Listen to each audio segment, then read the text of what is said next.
Bienvenidos a este canal de filosofía, teología y la visión franciscana del hombre y de la vida. Vamos a hablar sobre San Pedro y San Pablo. Los santos Pedro y Pablo son las columnas de la iglesia, por caminos a veces paralelos y a veces divergentes, pero guiados por un mismo espíritu, extendieron el evangelio entre los judíos y entre los paganos. Los dos entregaron su vida por el evangelio, siendo martirizados en Roma. Por ello, el día de hoy es para nosotros sagrado, porque en él celebramos el martirio de los santos apóstoles Pedro y Pablo. No nos referimos a unos mártires desconocidos. A toda la tierra alcanza su pregón y hasta los límites del orbe su lenguaje. Estos mártires en su predicación daban testimonio de lo que habían visto y con un desinterés absoluto dieron a conocer la verdad hasta morir por ella. Así se expresaba San Agustín en un sermón que hoy nos transcribe la liturgia de las horas, a propósito de la fiesta que celebramos el día de hoy. Pero hablemos un poco de Simón llamado Pedro. Parece un hombre sencillo, de una pieza, y sin embargo es de una complejidad inaferrable. No en vano tiene dos nombres. Uno se lo dio su familia allá en Betsaida, el otro lo recibió de Jesús. El primero venía de la tierra, el segundo se lo dio aquel que era la piedra angular cantada por los salmos. Simón es el prototipo del seguidor del Señor. Quizá por eso se nos muestra como un hombre continuamente sometido a la prueba. Su vida parece marcada por tres momentos importantes: la hora de la llamada, la hora de la pregunta, la hora de la huida y del retorno. La hora de la llamada. El relato de la vocación de Pedro parece concebido según un esquema de tres momentos. Un punto de partida: deja las redes, la barca, la familia. Un punto de llegada: ser pescadores de hombres, y una invitación que marca el camino: vengan conmigo. No se pueden dejar las redes sin haber vislumbrado algo importante. Jesús lo subrayará en la parábola del tesoro y de la perla. Será difícil dejar las redes si uno no ha descubierto para qué las deja, es decir, el sentido último de la llamada. Simón es pescador y Jesús lo llama a ser pescador de hombres. El Señor llama y pide conservar el talante y los talentos, pero con el fin de ponerlos al servicio de una nueva misión.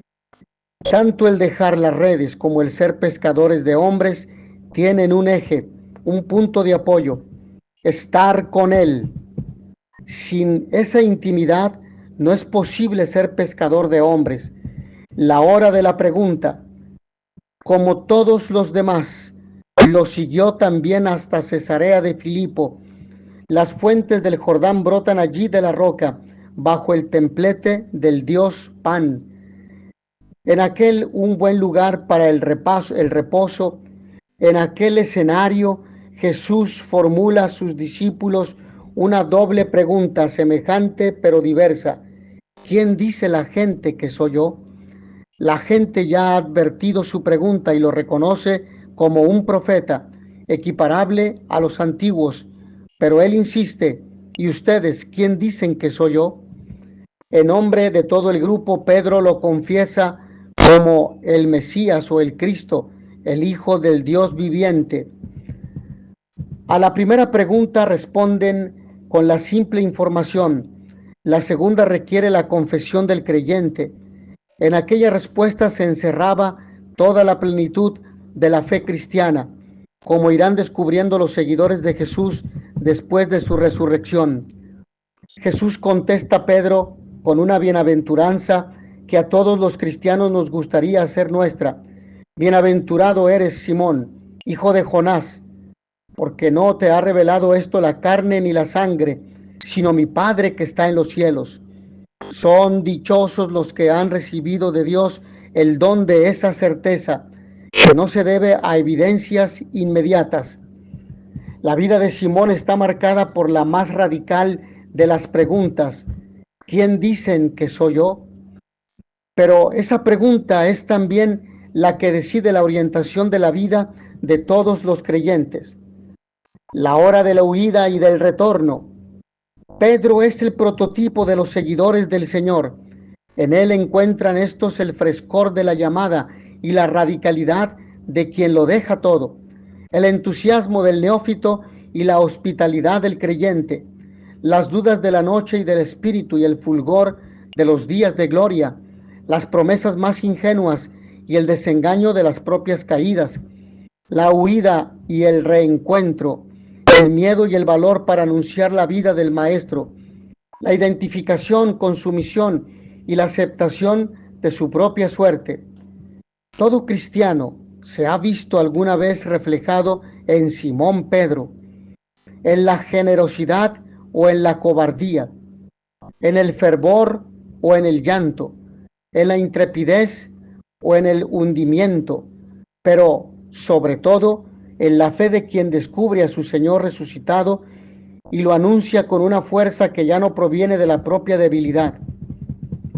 Hablemos ahora de Saulo, llamado Pablo.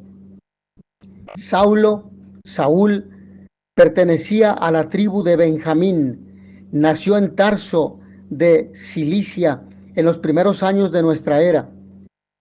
Sabemos que, siendo todavía joven, presenció y aprobó la lapidación de Esteban hacia el año 36 y que ya se consideraba anciano cuando escribía a Filemón desde Roma, entre los años en torno al 60.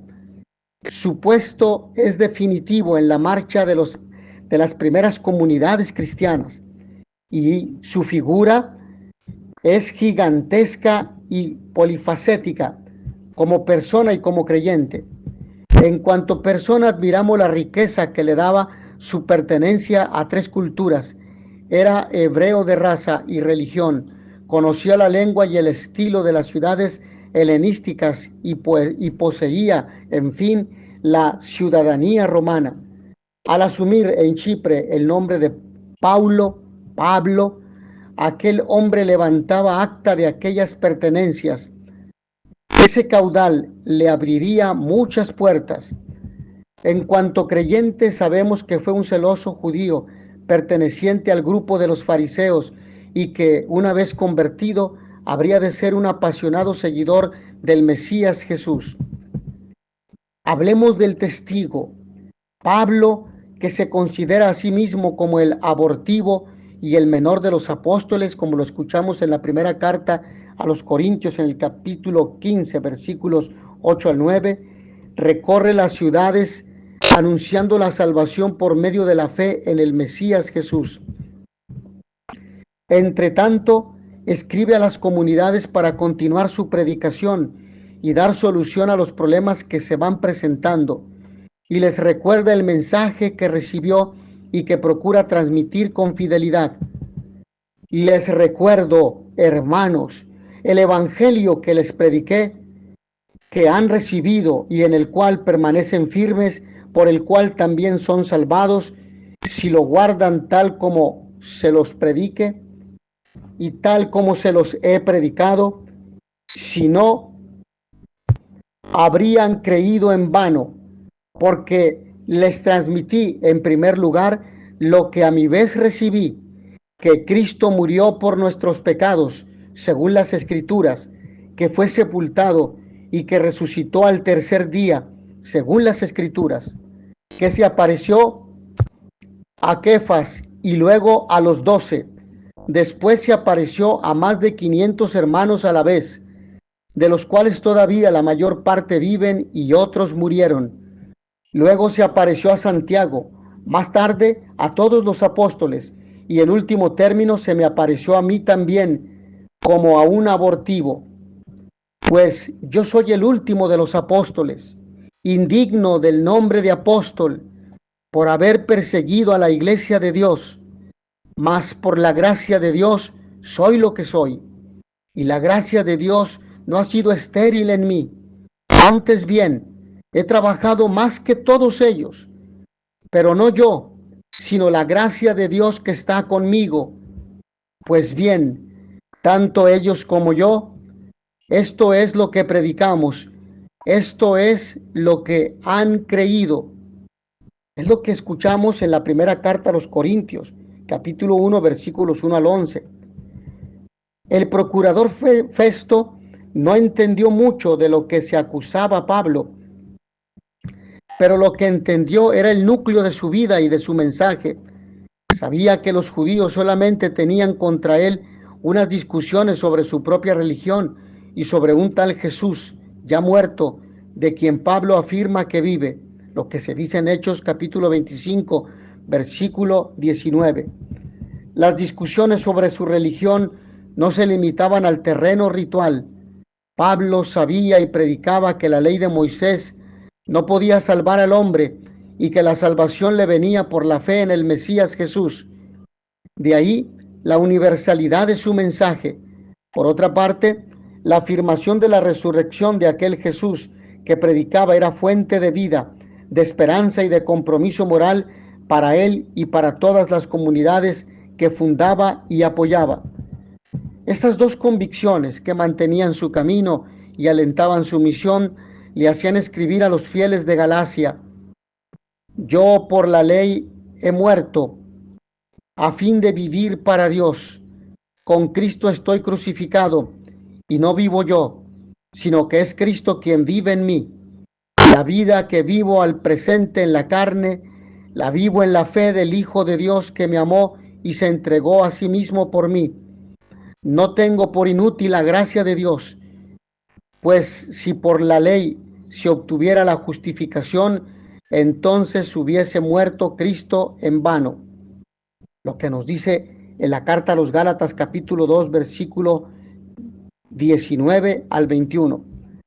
Apoyado en esa fe y en esa certeza, emprendería su último viaje, superaría un naufragio, llegaría a Roma y allí entregaría su vida por el Evangelio que había recibido y tan generosamente había difundido. Las columnas de la iglesia, Pedro y Pablo son las columnas de la iglesia, por caminos a veces paralelos y a veces divergentes, pero guiados por un mismo espíritu, extendieron el Evangelio entre los judíos y entre los paganos.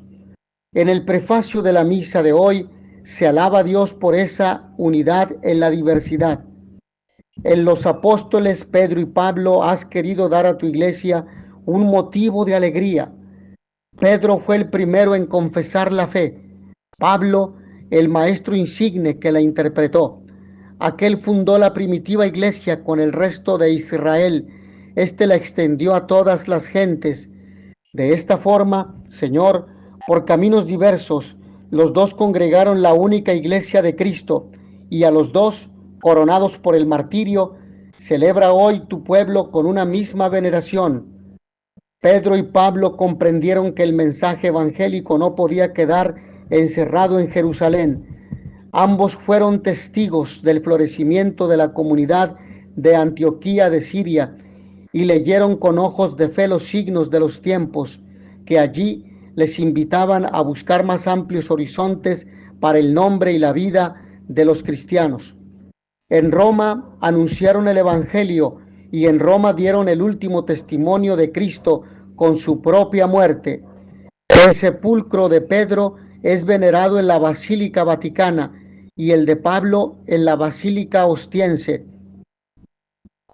En el oficio de lecturas de esta fiesta leemos y meditamos con gusto la vibrante exhortación de San Agustín. En un solo día celebramos el martirio de los dos apóstoles.